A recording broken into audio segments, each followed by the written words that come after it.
Khan Younis, Gaza Strip when Israeli bombs began falling last week, 22-year-old Duniana al-Amour ran into her room and tried to escape into her art and drawing, just as she had during Gaza's past wars.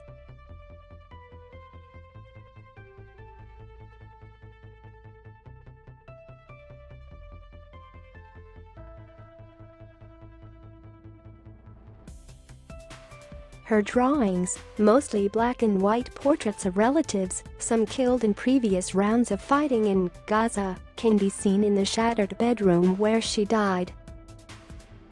Her mother, her brother and two sisters-in-law were in another room baking bread and suffered only minor injuries.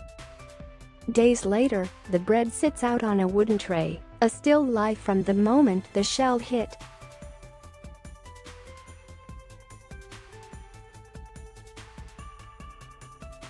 She painted whether she was happy or sad. She would bring a chair to the backyard, sit and draw.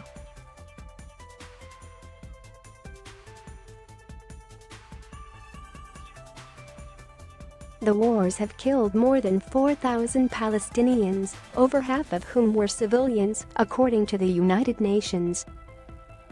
More than 100 people have been killed on the Israeli side. Those killed during the latest violence include two senior Islamic Jihad commanders, one of whom Israel said it targeted in order to foil an imminent attack.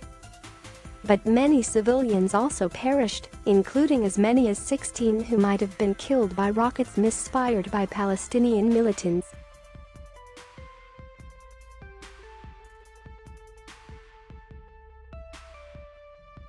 No Israelis were killed or seriously wounded in the latest round of fighting.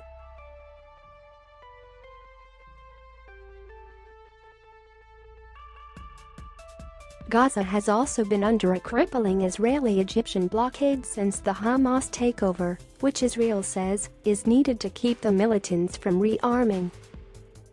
Critics view the blockade, which severely limits movement in and out of the narrow seaside territory, home to more than 2 million Palestinians, as collective punishment.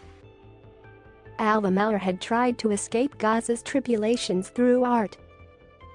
Her relatives said she had little interest in politics and dreamed of making a Muslim pilgrimage to Mecca, in Saudi Arabia.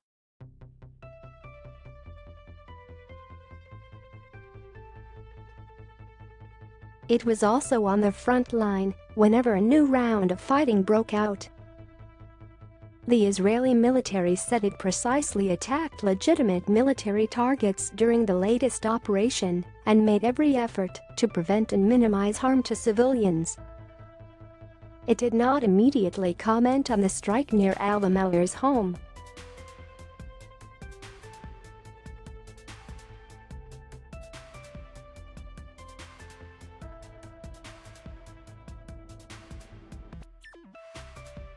All the family knows is that the shell that killed al-Amour came from the direction of the border fence.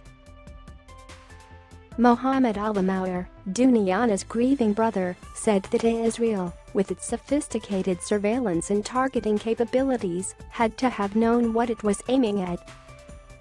"They brag about this technology," he said. "They know who is a civilian or not." Associated Press writer Joseph Krause in Ottawa, Ontario, contributed to this report.